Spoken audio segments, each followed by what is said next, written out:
after our session this morning, we thought to take the opportunity to have a chat with Naita, who sat in our office. She's the Executive Director of the NID, Namibia Institute for Democracy. And I think it's important for us to pick up the conversation. And I would like that the conversation is, thanks guys, you can take a lunch break. It's hot in here. Yeah, it's hot. But I think that it's important to have the conversation and an organic conversation as Namibians. For me, Naita, and I think it's time that we share our voice. For me, there are a lot of things happening in the political space. Things that us in politics and people not in politics are equally unhappy about and happy about. We have technical issues in the political space, and we have social and so many other issues that are facing us.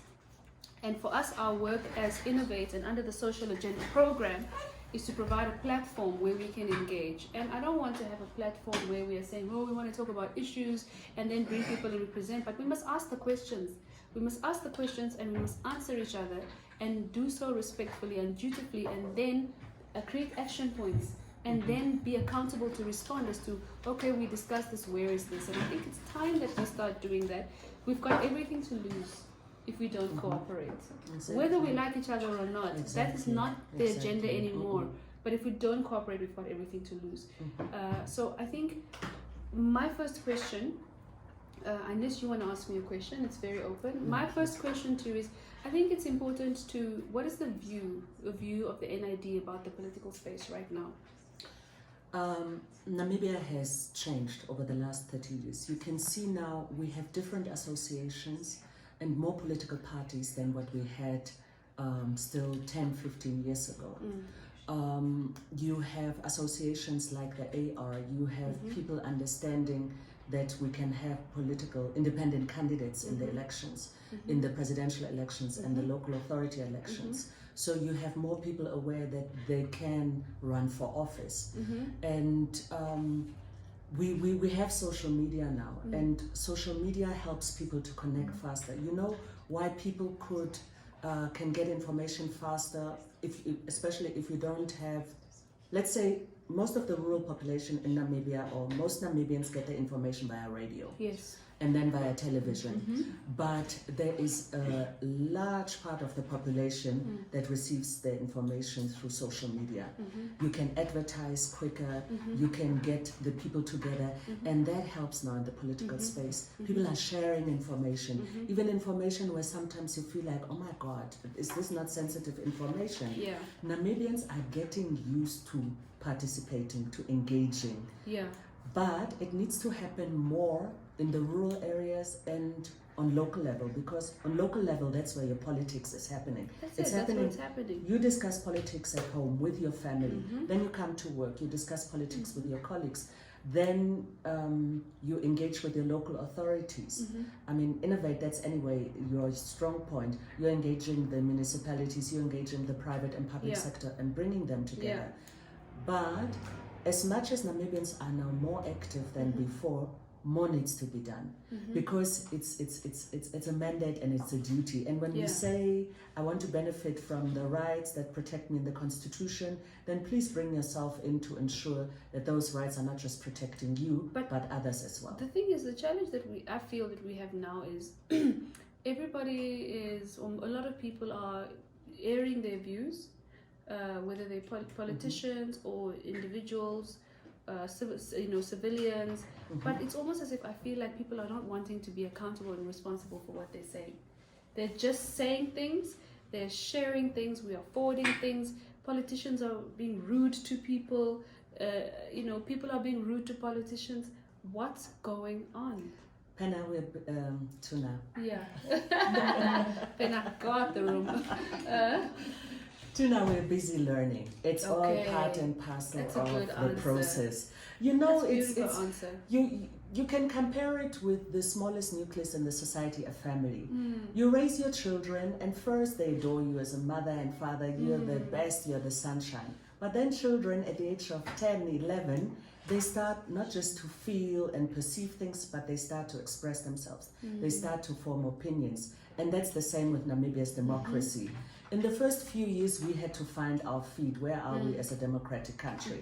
And then you could say that was the first 10 years. Yeah. And after that, the next 10 years gave us an opportunity to look at best practice examples. We had issues in Zimbabwe, in Angola, in South Africa. We're learning from our neighbors. And now these 10 years, you know, when you're now 30, you're not just telling your parents yes and amen. You're telling your parents, no, I think I have another opinion. And I think we could do it like this and like that. So how do we harness that conversation? I respect and I love that answer, we are learning.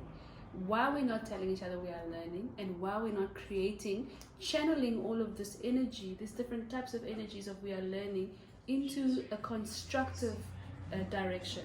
There's a lot of things that are happening, and I love the fact that you're saying we're learning. It even brought me down. But now how do we help a child that is walking to run and not to bump itself and not to break an arm and break a leg? I think maybe that's where we are. Tuna, unfortunately, sometimes you have to break an arm and a leg. And sometimes you have to touch the fire to realize it's hot. It's really what it is. It's sometimes pleasant, you know, when that issue, just to stay with that example of a child, you could have taught your child everything.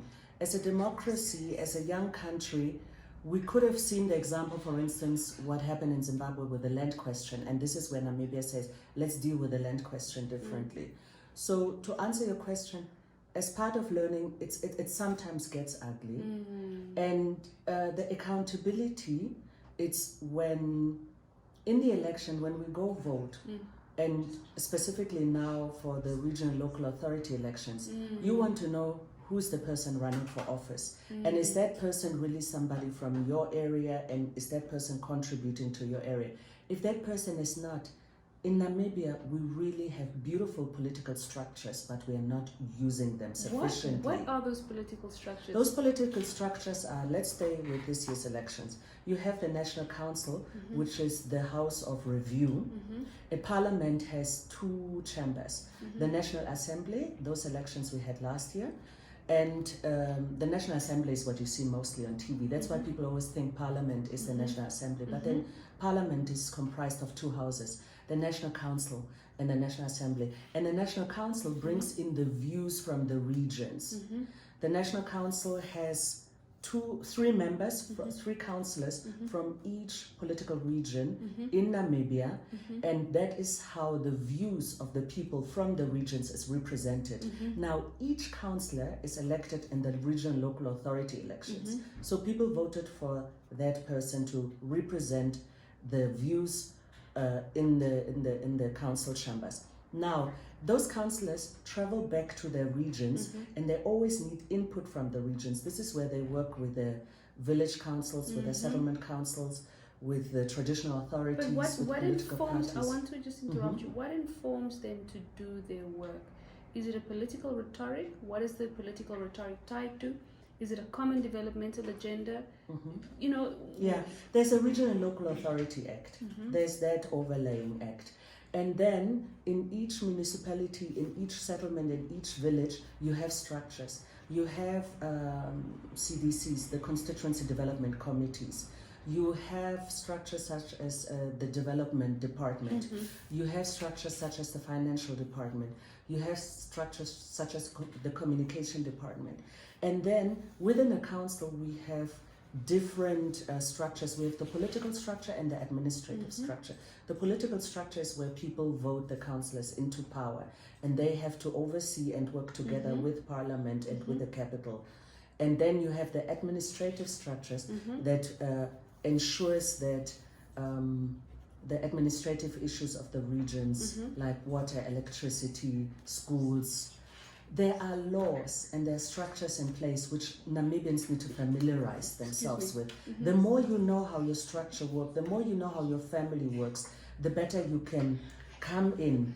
When you look in the north, for instance, Ohangwena region or Oshana regions, people know their councillors. They go to their councillor's house. They engage with their councillors. In Windhoek, we need to learn the same thing. Or in bigger cities, we need to know who our councillors is. You should be one-on-one with your councillor. Do people have confidence in their councillors? They voted for them. If you don't have confidence in your councillor, you shouldn't vote for that councillor or for that party. What is the capacity of a councillor? Are there guidelines? Yes, there's the act, there are guidelines, there are policies. They have everything. But they need to see where their accountability is. And how do we hold councillors accountable for output? Mm-hmm. Who holds them accountable for output? Us citizens. And we're not there. We need to get there, and this is Okay. where we're learning, and this is where Okay. we have to stand and fall and make mistakes and learn from the mistakes. People need to understand that councillor that I give my vote to, or that political party that I give my vote to, I'm holding them accountable. For many years you promised A, B, C. Why is it not happening? We're paying tax. Yeah. Namibians need to see the state as our councillors are civil servants, public servants. They serve the public, they serve the civilian. And how do they serve them? We are paying tax. But Naita, I We're paying understand their that. salaries. I understand that because that happens effectively in other countries. Mm-hmm. I want to know if I'm not happy with Councillor Pena, who's in the community, and if I'm unhappy or if I want to provide input. Okay, we provide input. What is the administrative mechanism for that accountability to be measured, to be weighed, to ensure the councillor is reinstated or the councillor progresses into this? Because I think that's where there's a disconnect. Yeah. And Tuna, who's I can only responsible to tell put you that in place while we it's- are growing? Yeah. It really always comes back to you and to the citizen. If you're not happy with something, there are mechanisms. You need to engage your council, you need to engage your political party, you need to engage your CSO, and by engaging, you go there, you talk to them, you ask questions, you go to the media, you go to, for instance, let me just have an example, COVID. COVID came, and immediately all the structures and mechanisms came together to ensure that Namibia is safe.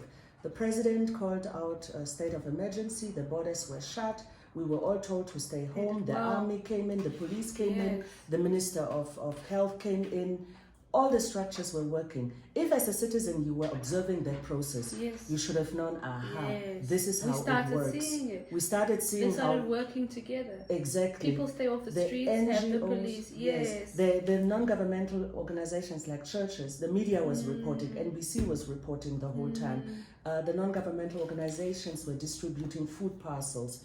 That COVID really gave us an example of how well we can work together, but it also showed us our weaknesses.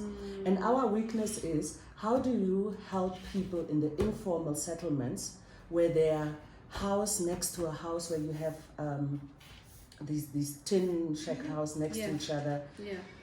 If now, as we see, the virus breaks out, we have more and more cases in Namibia, we have a big issue with the informal settlements. We have a big issue where people don't have access to clean water, to sanitation, to toilets.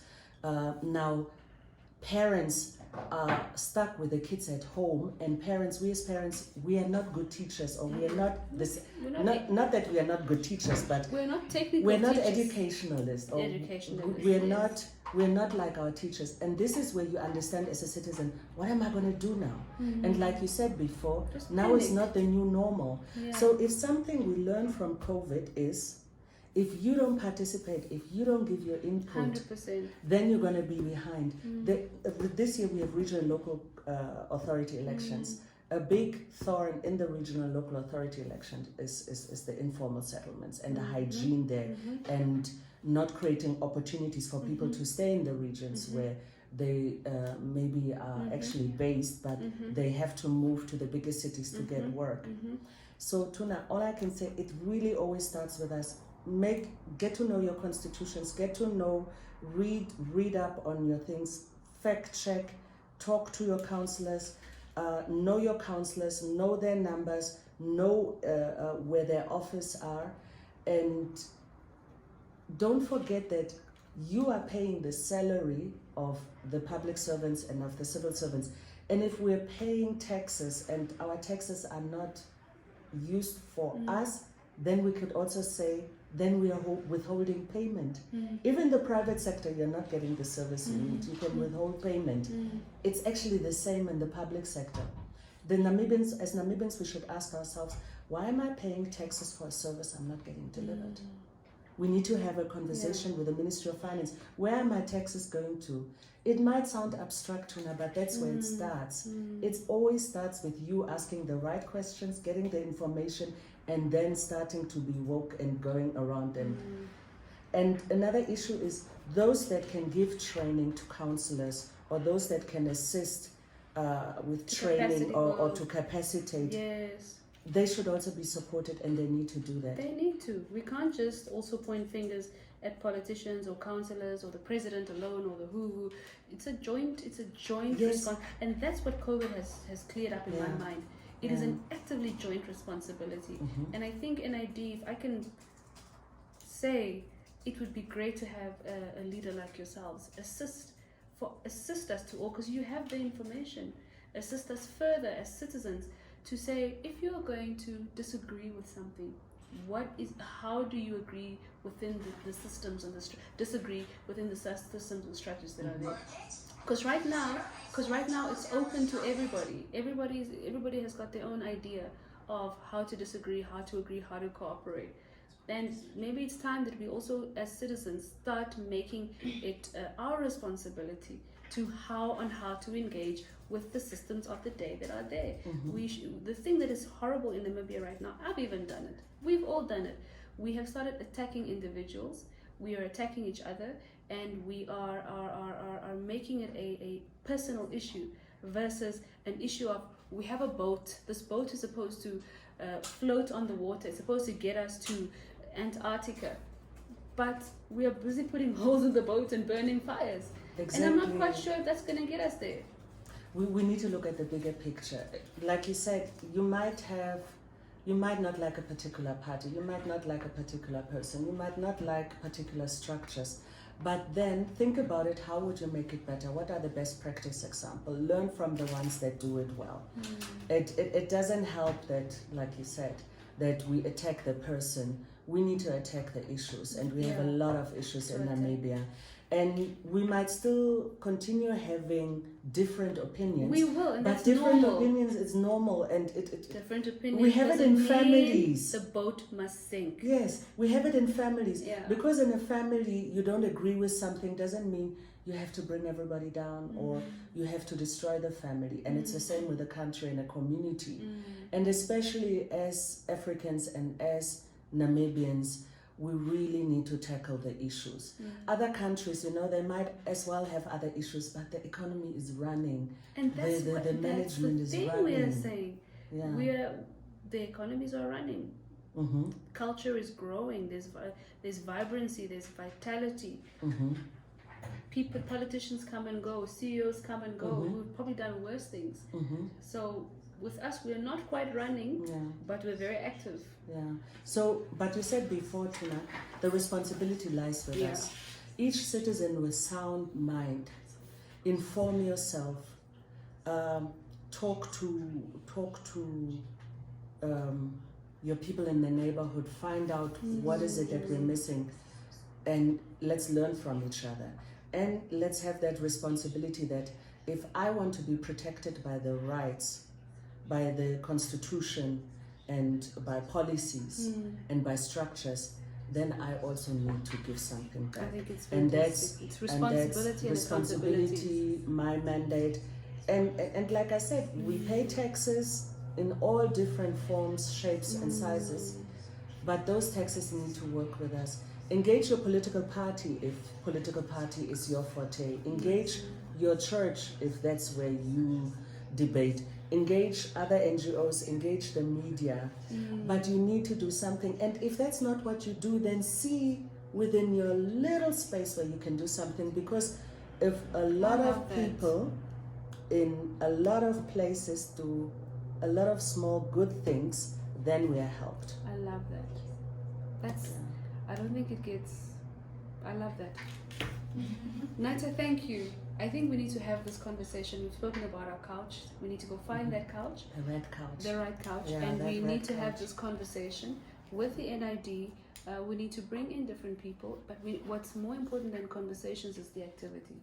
Let's make an activity out. It's the doing. Let's do something about it, because it can and should be done. Thank you. Colleagues, I wanted to show you Yes.